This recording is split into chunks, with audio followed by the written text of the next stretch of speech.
I think building an identity when you're a teenager feels impossible no matter what. The stakes of this film happen to be incredibly high, but no matter what your situation is, they feel crushingly high. And the main takeaway was you decide what's right and wrong.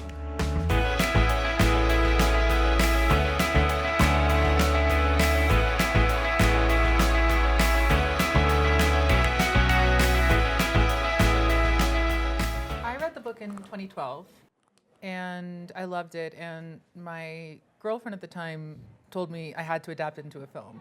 So for about a year we played that game of like, okay, what choices would you make? And it's a book that's about 500 pages that covers this girl from her life from 12 years old to 17. So it was always like, well, I don't want to make that a film that spans that much time. And it was just this fun game we played. And then after I made Appropriate Behavior, I gave the book to my producer, and she said, we're making this next. It was the smart people around me who told me to do this. And then it made perfect sense. The film is not in any way like an educational film or like taking a vitamin, to sort of, but I think a byproduct of a really wonderful story and a really beautifully told story is that I think a lot of people are unaware that gay conversion therapy exists, and there are only 5 states that have outlawed it.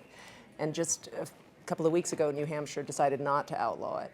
And so, I mean, it's very relevant, and I think I find so many people who have no idea that it exists. Chloe and I met a couple of survivors of gay conversion therapy, and we met a guy who grew up in Long Island who was half Iranian. I'm Iranian, so I was excited about that. I was like, ooh, but yay. Yeah. No, but cool that it was like I related so much to him and his background. And his parents put him in gay conversion therapy, and he was prescribed Viagra as a teenager so that he could fuck girls. 17. His doctor couldn't legally prescribe to a minor, so prescribed it to his father. He lived in a home with his mother, 2 sisters, and father, and for 2 years he was not allowed, as part of his treatment, to speak to his mother or sisters because they think, and this happened like 4 years ago, very recently, and he, pre-Trump, so part of his treatment was that his gender conditioning had been thrown off by having too close relationships with women. And that's why he was the way he was. And that to battle that, he had to only be around men and fuck women. And he followed those orders because he wanted to be a good son. He wholeheartedly did, yeah. Could you imagine, though? Yeah. I mean, it's such a disgusting abuse. And you think that, like you were saying earlier, that the adults have all the answers and all of that. So, and if they're your parents, and of course you're like, I just want to be a good kid, and I want to be a son, and they love you, so you think like, okay, they must be doing something right. But like back to what we said is, you have to be the one to decide what's right or wrong, but it's hard, it's not an easy thing to do. After the elections, Chloe had to jump on a table and sing in her scene. Like, it was the most triumphant, happy moment in the film.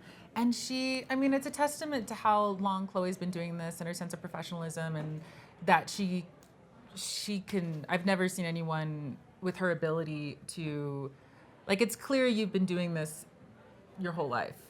That she shut down, that we were all crying and hysterical and upset, and we paused the scene, the middle of the scene where you're so triumphant, to watch the concession speech. And then everyone dispersed and took some time, and I waited on set, and then slowly we trickled back in, and then Chloe had to pick up that potato masher and start singing. We sang What's Up? The Four Non-Blondes song, and which is super fun. Yeah. And every take, you just saw none of it.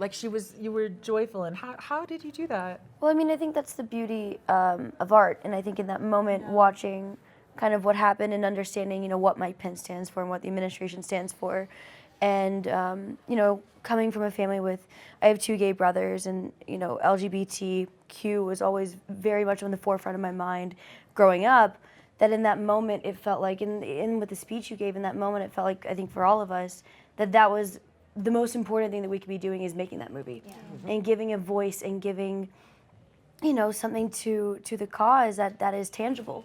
The beauty of this film is that I think, the way it really walks such a fine line, and you really did that so beautifully, that you can watch it from any walk of life, I think, and be able to possibly change the construct of your mind. I really do think so. I think it is a very important movie.